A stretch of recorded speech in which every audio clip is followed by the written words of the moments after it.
एक बार की बात है, एक बहुत बड़ी आर्ट गैलरी ने कॉन्टेस्ट डिक्लेयर किया। उसमें उन्होंने अनाउंस किया कि जो भी पेंटर पीस को डिपिक्ट करने वाली वर्ल्ड की सबसे अच्छी पेंटिंग बनाएगा, उसको $10 मिलियन का इनाम मिलेगा। यह बात पूरी दुनिया में फैल गई और पूरी दुनिया से हजारों पेंटर्स ने अपनी अपनी पेंटिंग भेजी उस कॉन्टेस्ट में पार्टिसिपेट करने के लिए। उन हजारों पेंटिंग्स में से जो इस कॉन्टेस्ट के जजेस थे, उन्होंने फाइनली 100 पेंटिंग्स को शॉर्टलिस्ट किया और उन 100 पेंटिंग्स की एक एग्जीबिशन लगाई। उस एग्जीबिशन में इन सारे पेंटर्स को तो इनवाइट किया ही किया, साथ ही साथ मीडिया वाले भी बैठे हुए थे और मीडिया वालों के साथ हजारों लोगों की भीड़ भी जमा थी। क्योंकि प्राइज अमाउंट इतना बड़ा था तो सबका इंटरेस्ट था ये जानने में कि कौन जीतेगा, कि वो पेंटिंग कैसी होगी और कौन वो पेंटर होगा जिसको इतना बड़ा अमाउंट मिलेगा। फाइनली वो दिन आ ही गया। वहां पर सारी ही पेंटिंग्स देखने लायक थी और एक से बढ़कर एक थी। उसमें से कुछ पेंटिंग्स थी जहां पर सबसे ज्यादा भीड़ थी। जैसे एक पेंटिंग थी जहां पर एक बिल्कुल साफ पानी की नदी बह रही थी, जिसके पीछे कुछ पहाड़ थे, उसके ऊपर बर्फ जमी हुई थी और पीछे से सनराइज हो रहा था। एक और पेंटिंग थी जहां पर पेंटर ने पीस को डिपिक्ट किया था फुल मून नाइट के थ्रू, यानी कि एक बिल्कुल पीसफुल लेक थी जिसका पानी बिल्कुल स्टिल था, इतना स्टिल कि उसके अंदर आप रिफ्लेक्शन देख सकते थे आसपास में जो भी कुछ था उसका, बिल्कुल एक मिरर की तरह। और बिल्कुल डार्क आसमान में कुछ तारे चमक रहे थे और एक चांद चमक रहा था। उसके अलावा एक पेंटिंग थी जिसमें बिल्कुल सफेद बादल थे, नीला आसमान था और बिल्कुल हरी हरी घास थी। यानी कि सारी ही पेंटिंग्स ऐसी जिसको देख करके ही मन शांत हो जाए।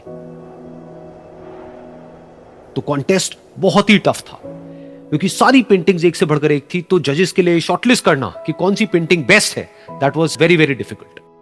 लेकिन वो मोमेंट आ ही गया जब जजेस ने अपना माइंड मेकअप कर लिया और एक पेंटिंग को इन सारी पेंटिंग्स में से सिलेक्ट कर लिया और उस पेंटिंग को एक बड़े से कर्टेन के पीछे रख दिया।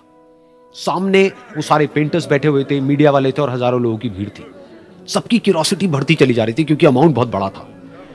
लेकिन जैसे ही वो पर्दा हटा और सामने से सबने उस पेंटिंग को देखा तो सब हैरान रह गए। सब एक दूसरे की शक्ल देखने लगे। किसी को कुछ समझ नहीं आ रहा था कि एक्चुअल में हो क्या रहा है, क्योंकि वो पेंटिंग जो वहां पर दिख रही थी वो दूर दूर तक शांति को डिपिक्ट नहीं कर रही थी। तो सबको लगा कि शायद उस आर्ट गैलरी से कोई गलती हुई है या जजेस से कोई गलती हुई है और किसी गलत पेंटिंग को वहां पे रख दिया है। तो कुछ पेंटर्स एक साथ गए, जाकर के उस आर्ट गैलरी के ओनर से मिले और जाकर के उससे पूछा कि क्या ये कोई गलती है, गलती से कहीं कोई गलत पेंटिंग तो आपने वहां पे नहीं रख दी है। तो आर्ट गैलरी वाला थोड़ा सा मुस्कुराया और बोला, नहीं ये पेंटिंग बिल्कुल ठीक है, जजेस ने इसी पेंटिंग को सिलेक्ट किया है और यही पेंटिंग आज की विनर है। सारे पेंटर्स ये जवाब सुन करके गुस्से से भर गए और सबने मिल करके रिवोल्ट कर दिया। और ये देख करके सारे मीडिया वाले अपनी अपनी जगह से खड़े हुए और भागते हुए गए उस आर्ट गैलरी के ओनर के पास में और अपने अपने माइक्स उनके मुंह के आगे कर दिए।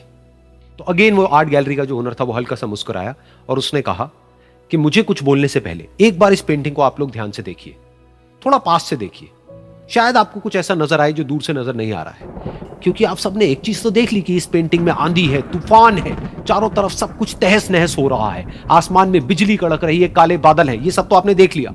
लेकिन एक चीज नहीं देखी कि इस पेंटिंग में एक घर भी है। उस घर में एक छोटी सी खिड़की है जहां पर एक आदमी खड़ा हुआ है। ध्यान से जाकर के देखिए, वो जो आदमी खड़ा हुआ है और बाहर देख रहा है उस घर से, उसके चेहरे पर कोई डर नहीं है, बल्कि एक हल्की सी मुस्कान है, एक ठहराव है, एक सुकून है। और यही है शांति का असली मतलब।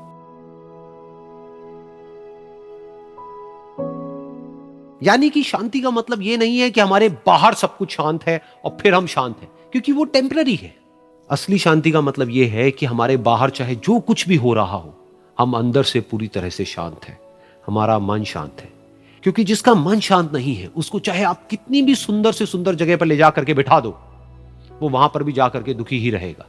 लेकिन दूसरी तरफ से जिसका मन शांत है, उसके बाहर चाहे कुछ भी हो रहा हो, चाहे मौसम कैसा भी हो, चाहे उसके आसपास में सब कुछ तहस नहस हो रहा हो, तूफान हो, लेकिन वो अंदर से बिल्कुल शांत रहेगा।